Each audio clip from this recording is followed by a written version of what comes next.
The results of the U.S. presidential election are expected to have a ripple effect, of course, on the Canadian economy. Trump has said that he would impose tariffs on all goods imported into the United States, including those from Canada. So for more on this, we're joined now by Jimmy Jean. He is the chief economist for Desjardins. Thank you so much for making time for us today, Jimmy. Good to be here. Let's begin with the most basic of questions. Trump is now going to be the president again of the United States. What sort of impact can we expect for the Canadian economy? Well, it's really going to depend on whether he enacts the tariffs he's proposed. That's the single biggest threat for the Canadian economy, being such a closely integrated economy with that of the U.S.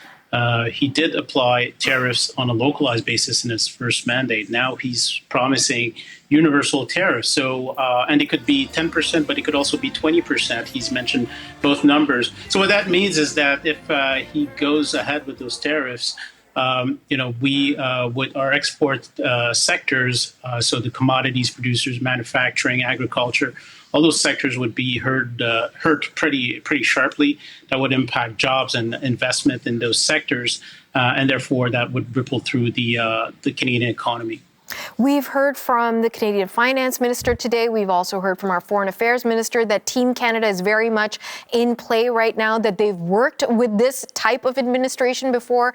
Prime Minister Justin Trudeau was there for the first round of Donald Trump as a president. So are we prepared, or are the factors at play in the economy, the global economy, quite different in 2024? I think one of the big differences is that a lot of Trump's agenda rests on tariffs. So this is not some accessory item. He intends to fund a lot of the measures he wants to put in place, such as tax cuts for corporations and wealthy individuals, by offsetting it through the incomes he would be collecting from the tariffs. So I would tend to think that the negotiations would be more difficult this time around, but it doesn't mean that it's an impossible task. As you mentioned, there are deep relationships and deep connections between Canadian officials, both at the federal level, but also at the provincial levels, with U.S. officials, including in various states, including red states, where there's a lot of trade that is being done with Canadian provinces. So all those things matter. Who also will be part of the Trump administration matters as well. We don't know that yet. So it's difficult to say, but certainly the rhetoric so far is what's concerning. So let's say the rhetoric turns into reality and there are harsh tariffs imposed on Canadian imports into the United States. What would be the appropriate response from our government to protect our own economy? Well, in those instances, what we typically see is retaliatory tariffs, and we've seen that during the first Trump administration.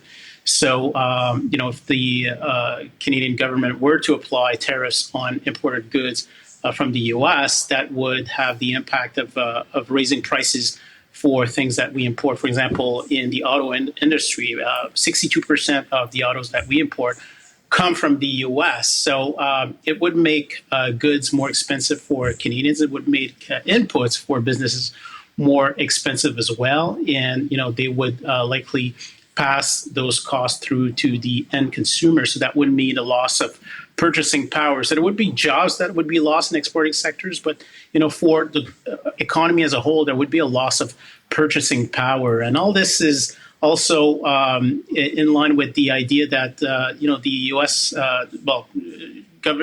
President Trump wants to inflate the deficit via what he's promoting. So that would inflate the deficit, that would have bond yields rising. That's what we see this morning.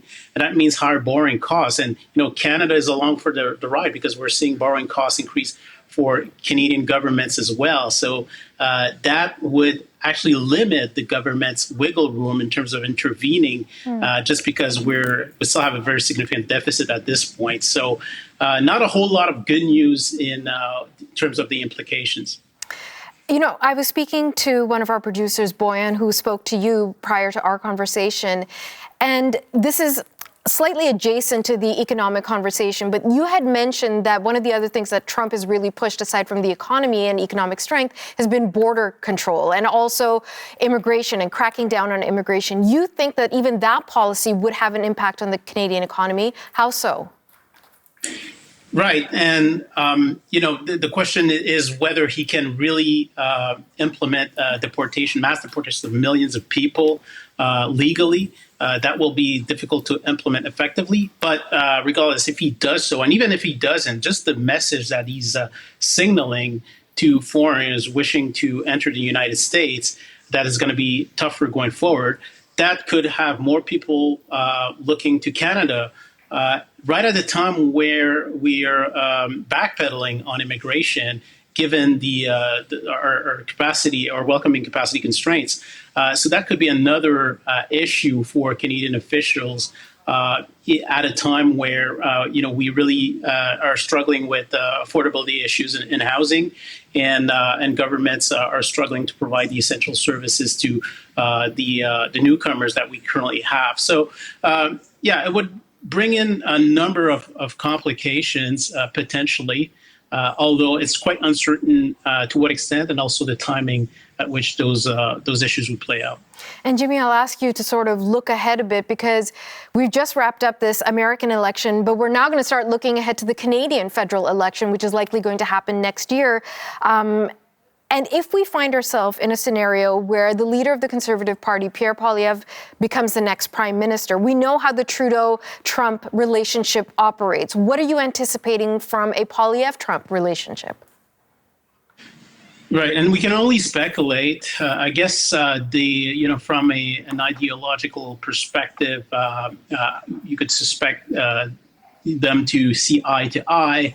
But at the same time, when it comes to the economy, well, they're basically, we like to think of Canada and the U.S. as being partners, but Trump effectively sees us as adversaries, and it would be the eventual Conservative government's job to try to really promote Canada as a partner and try to avoid the most damaging of his agenda. So that will be a very delicate balance. I'm not saying it's impossible.